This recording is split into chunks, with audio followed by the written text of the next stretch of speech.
galera, sejam muito bem-vindos aqui ao canal Fala Oliveira Kun. Eu sou o Lucas Oliveira, o Oliveira Kun, e hoje a gente vai ler o capítulo 43 de High Score Girl Dash.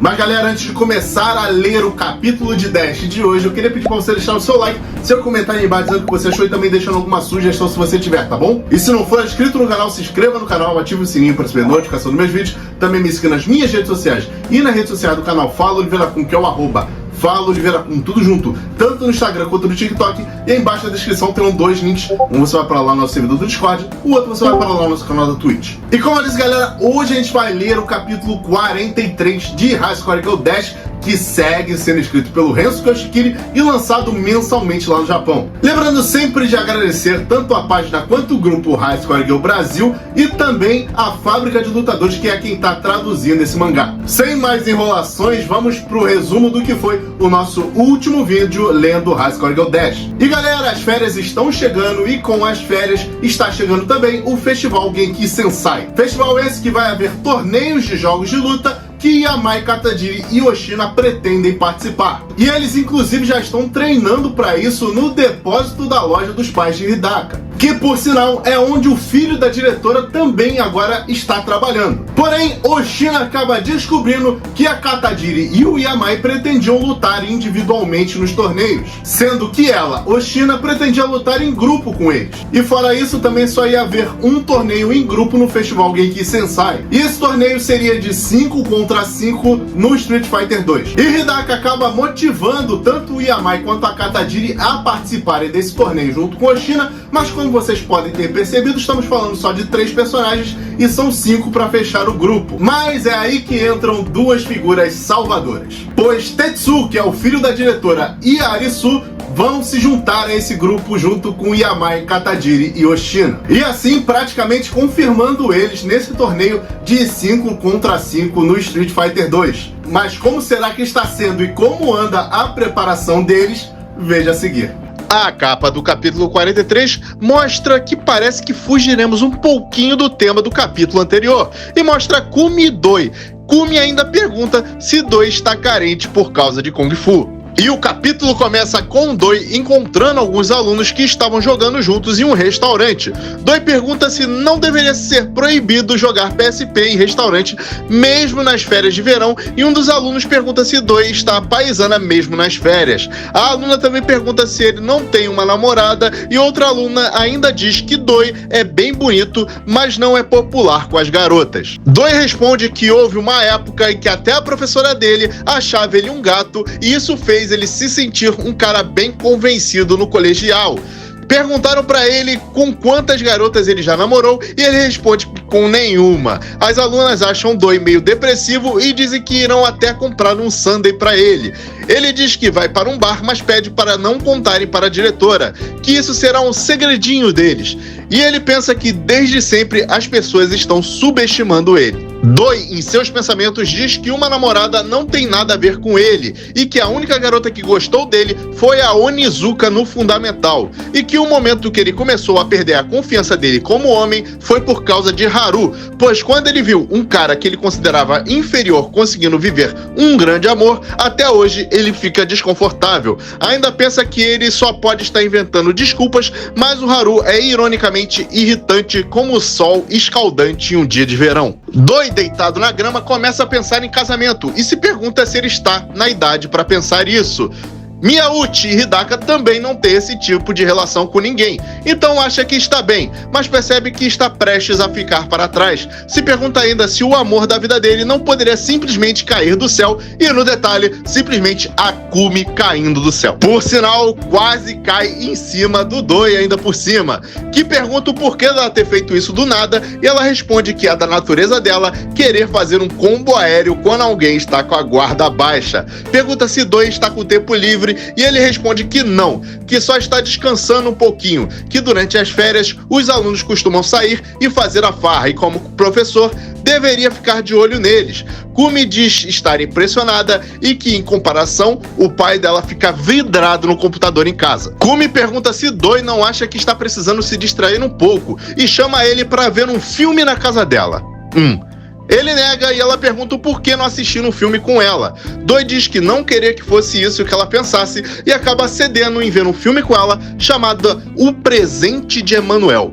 Doi ainda diz que tirar um tempo para se distrair é importante, mas pensa que se ele recusar, ela vai dar uma de Tekken pra cima dele. E a Kumi, que é inspirada na Pai-chan do jogo Virtua Fighter, fica feliz e dá soco no ar. Enfim, eles acabam indo ao cinema. Doi se pergunta em seus pensamentos que cara é essa que a Kumi tá fazendo e ainda se pergunta também se ela é realmente humana. Kumi, quase que lendo os pensamentos do Doi após ver a cara que ele fez, pergunta se ele a vê como uma mulher feia. Doi diz que não e depois se enrola todo. Diz que tem essa questão dos polígonos e depois volta atrás dizendo que ela é um tipo raro de pessoa. Kumi diz que já teve experiências de amor. Kumi completa dizendo que, na verdade, à medida que o amor dela se aprofunda, ela vai ficando mais bonita e que assim evolui do segundo para o terceiro estágio e no quarto estágio a beleza dela se torna incomparável. E pergunta se Doi poderia testemunhar esse lindo fenômeno. Doi, ainda meio sem saber o que falar, pede desculpas e pergunta se falou algo confuso.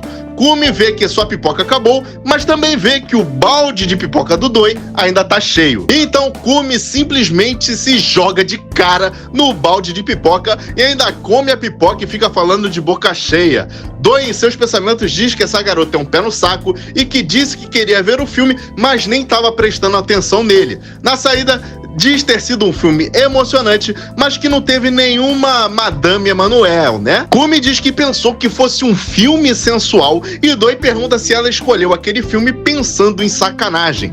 Kumi diz ter entendido e completa perguntando se ele também estava querendo sair do cinema pensando em atos libidinosos, pelo amor de Deus.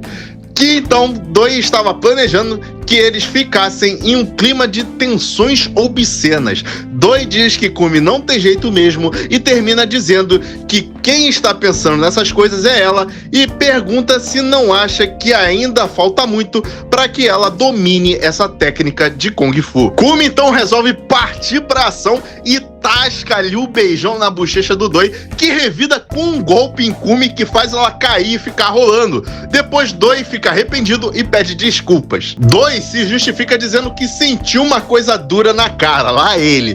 E Kumi diz que está tudo bem e que é da natureza dela não conseguir se mexer após um hangout. E pergunta se Doi não pode levar ela até a sua casa. Nota-se também que Kumi está bem mais bonita do que antes e aparentemente aconteceu a evolução citada por ela.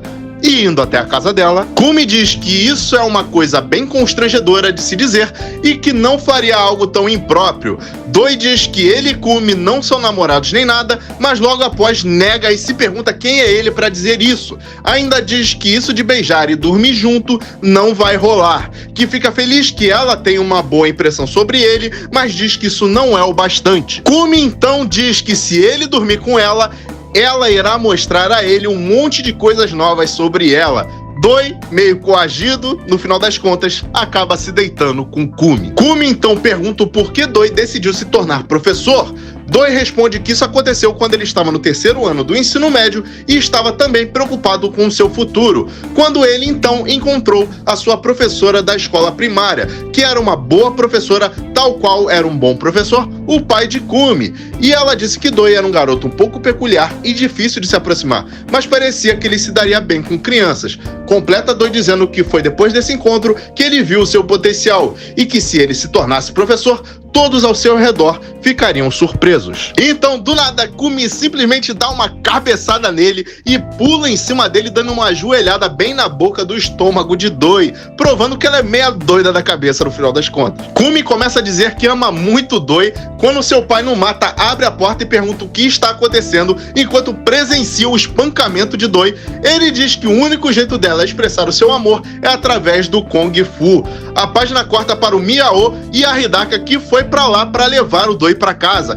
enquanto Numata fala que deveria levar ele pra casa, mas não sabe o endereço de Doi. Miao diz que Doi também é um cara popular e pelo menos é amado o suficiente pra ser tratado assim. Hidaka diz que quando o telefone tocou, ela pensou que fosse algo sério. Miao diz que Kumi também é do tipo que não leva jeito pra essas coisas e Hidaka diz que Doi deu azar.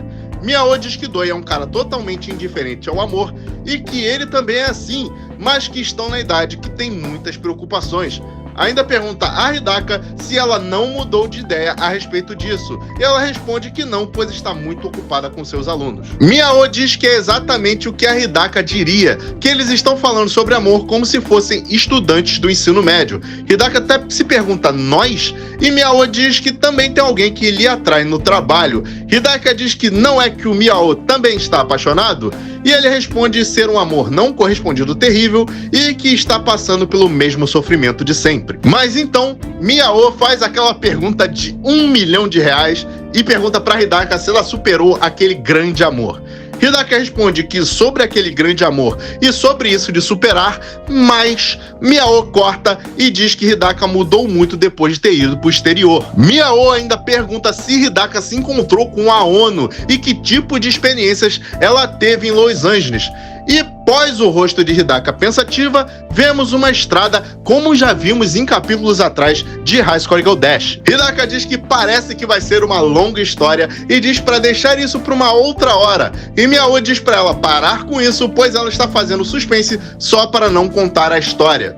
Hidaka diz que tem algo mais importante do que isso agora e pergunta a ele como é a pessoa que ele gosta. E Miao responde que é uma mulher mais velha e incrível nos jogos. E galera, eu até tenho um palpite, mas não sei ainda. E só finalizando o capítulo 43 de High Score Girl Dash, o Numata percebe que sua filha Kumi evoluiu para o 3º estágio e, como o mangá diz, não há limites para a evolução de Kumi e seus polígonos. Finalizando assim o capítulo 43 de High Score Girl Dash. E é isso, galera. Esse foi meu vídeo lendo o capítulo 43 de High Score Girl Dash. Se você gostou, deixe seu like, deixe seu comentário aí embaixo dizendo o que você achou e também deixe alguma sugestão se você tiver. E aliás, se não for inscrito no canal, se inscreva no canal, ative o sininho para receber notificação dos meus vídeos. Também me siga nas minhas redes sociais e nas redes sociais do canal Fala Oliveira Kun, que é o @Fala Oliveira Kun, tudo junto, tanto no Instagram quanto no TikTok. E embaixo na descrição terão 2 links. Um você vai para lá no nosso servidor do Discord, o outro você vai para lá no nosso canal da Twitch. E é isso, até a próxima.